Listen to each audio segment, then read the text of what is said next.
일단 신규 확진자가 62만 명까지 올랐다가 오늘은 40만 7천 명대로 발표가 됐습니다. 이게 뭐 집계가 누락된 그 인원들이 있었다 이렇게 전해지고 있는 상황인데 그럼에도 불구하고 다시 60만 명 넘는 거 아니냐 이런 예측도 있어요. 충분히 가능성이 있다라고 생각을 합니다. 당장 다음 주에 또 다시 60만 명대의 신규 확진자, 60만 명을 넘는 신규 확진자가 발생할 가능성이 상당히 높다 이렇게 볼 수 있고요. 최근의 경향성들 보면 주가 바뀔 때마다 최대 이제 과거에는 두 배씩 더블링이 보였는데 최근에는 한 1.5배 정도 양상을 보이고 있거든요. 근데 이게 그렇게 큰 폭의 감소세를 보이고 있지 않기 때문에 다음 주에도 유사한 양상이 보이지 않을까. 그렇게 해서 산출했을 때에는 네. 일단 다음 주에도 60만 명이 넘는 신규 확진자를 보이는 요일이 분명히 발생할 가능성이 있다. 이렇게 예측을 할 수가 있습니다.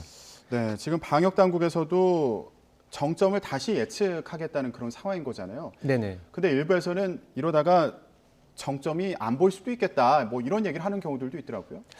정점이 안 보일 수 있겠다라는 얘기는 조금 지나친 예견인 것 같고 제가 보기에 여러 가지 면에서 정점이 뒤로 미뤄지는 경향성이 분명히 있다라고 볼 수 있는데 지금 방역 당국에서 수리과학 모델을 통해서 정점이라든가 정점에서의 신규 확진자 규모 등을 예측을 하고 있거든요. 근데 계속 오류가 나고 있는 상황입니다. 그래서 지금 방역 당국에서 얘기하기로는 원래 당초에 발표했던, 그러니까 이번 주부터 다음 주가 정점 구간이고, 그리고 최대 신규 확진자가 37만 명이다. 이렇게 얘기를 했는데 벌써 60만 명대 신규 확진자를 보인 적도 있기 때문에 이게 잘못된 예측치다라고 하는 거에서 그게 일일 기준이 아니고 주간 평균이다라고 했는데 주간 평균 기준으로 봐도 이번 주에 오늘 포함해서 40만 명 신규 확진자 규모거든요. 이미 넘었습니다. 한 4만 명 규모 정도가.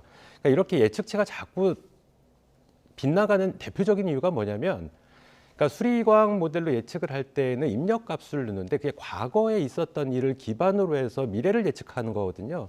근데 그 시점 이후에 예상 시점 이후에 여러 가지 변수가 발생을 합니다. 그러니까 오늘도 사적 모임 인원이 2명이 추가되면서 8명까지 늘어나거든요. 네. 과거에도 계속 그러한 사항들이 반복이 됐습니다. 그러다 보니까 예측치가 자꾸 달라지는, 그러니까 예측치가 빗나가는 이러한 결과를 초래할 수밖에 없고요.